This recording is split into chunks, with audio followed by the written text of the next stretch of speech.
discovering the truth, and yet irrational to believe that it was designed and created by our Maker to enable us to understand and believe the truth. Let me emphasize as a mathematician that atheism gives me absolutely no logical justification for the conviction common to all scientists that science can be done. In fact, atheism gives me no basis for rationality at all. It is in that sense delusional. And it's a sad irony that the new atheists do not even see that they themselves are driven by a rational faith even as they seek to destroy rational faith. They are passionate people of faith. They believe the world is rational. They pin their faith in science, yet Richard Dawkins says atheists have no faith. And Christopher Hitchens says our principles are not a faith. Our beliefs are not a belief. The mind boggles, ladies and gentlemen. Who is deluded now? Atheism gives no basis, but the Bible gives us a clear and solid basis, telling us that the reason the human mind can understand, at least in part, the universe is because the same God created the mind as created the universe. And it's this conviction that lies behind the meteoric rise of science in the 16th and 17th centuries. Men became scientific, says C.S. Lewis, because they expected law in nature, and they expected law in nature because they believed in a lawgiver. That lies behind science, and it is forgotten so easily.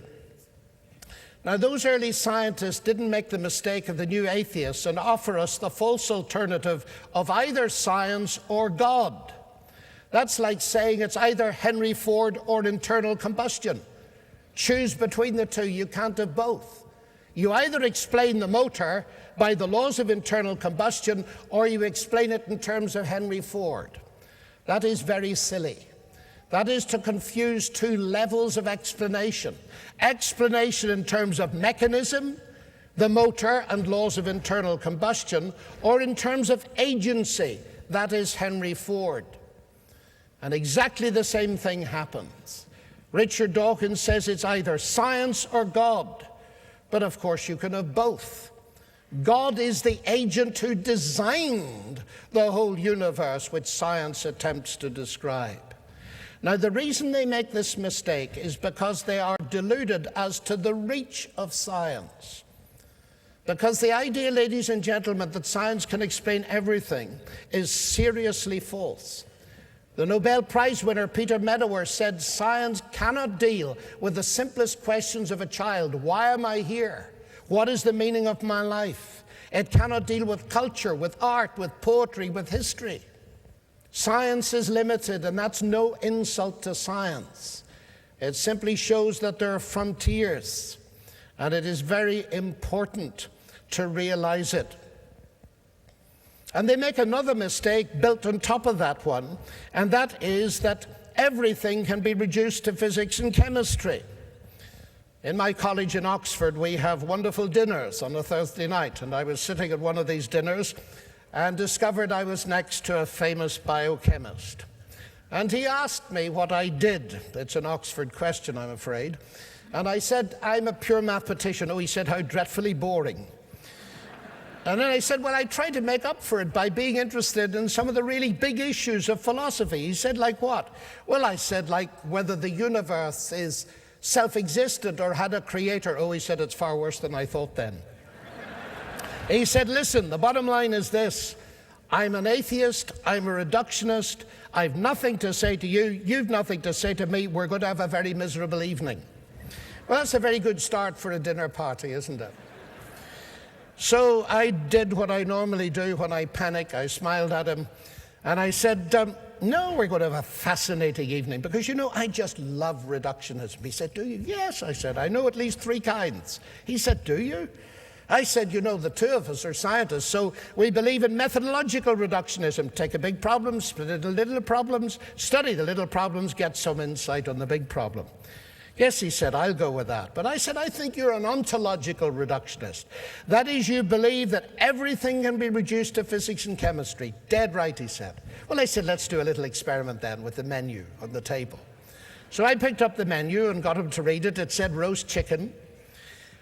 And he said, what's the problem? Well, I said, you can reduce everything to physics and chemistry. He said, absolutely. Well, I said, let's have a go at this thing here. He said, well, what's the problem? Well, I said, look at this symbol here, this R, O-A-S-T. Those are symbols, but they're semiotic. They're carrying a meaning. He said, that's right. Well, now, I said, you explain to me the way in which those symbols carry meaning in terms of the physics and chemistry of the paper and ink. And there was a short silence which was interrupted by his wife, who said, get out of that if you can.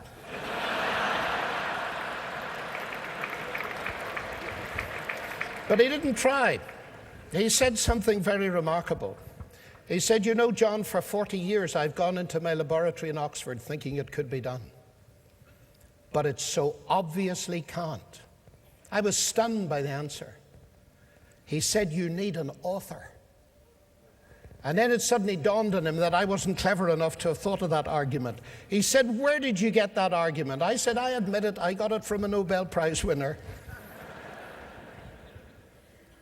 You see, ladies and gentlemen, it's a very simple argument. Even professors, I find, can understand it. But it's right, isn't it? The moment you see even a single letter of the alphabet, you know there's a mind behind it. Isn't it odd that we can see the 3.5 billion letters of the genetic alphabet in exactly the right order in the human genome and say chance and necessity is all there is behind it? Strikes me as a little odd. Yes, ladies and gentlemen, what we are discovering is this, that there's a battle for our minds, and there are two worldviews. One worldview starts with matter energy, that's all there is, so that therefore by definition, you ultimately are the product of mindless, unguided processes without any ultimate meaning. The other worldview is, in the beginning was the Word, and the Word was with God, and the Word was God. All things were made by Him. And it's those two worldviews that are at stake here. Which of them is a delusion? Which makes more sense of science and rationality? And you can possibly dimly perceive that I pin my faith on the one that starts, in the beginning was the Word.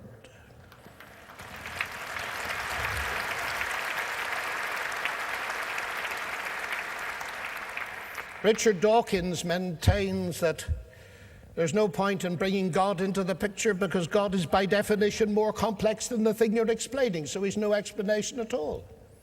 So I suggested to him in a debate, I pick up a 400-page book called The God Delusion. I ask what its origination is, and I discover it's a thing called Richard Dawkins, or a person called Richard Dawkins, who's infinitely more complicated than the book. So that's no explanation at all, is it? Because he's more complicated than the thing we're explaining. I think we need to do better than that, don't we? But I want finally to come to the question of another delusion. Because the new atheists claim God is a pernicious delusion and a monster. They denounce religion as evil and immoral. Theirs is a moral outrage, so it must be based on some moral standard. But they claim there is no eternal base for values external to humanity. So how can their or anybody else's standards be anything but limited human conventions, ultimately meaningless products of a blind, unguided process? How can random mutations and blind selection produce any morality at all, let alone the kind of apparently invincible morality that justifies the new atheist intolerance of religion? But the new atheists are soft atheists, ladies and gentlemen. That is to say, they defend liberal freedoms without asking where they come from.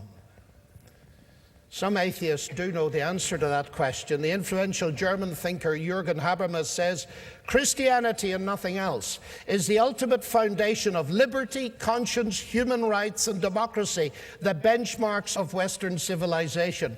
To this day, we have no other option than Christianity. We continue to nourish ourselves from this source. Everything else is postmodern chatter. That is a very significant statement.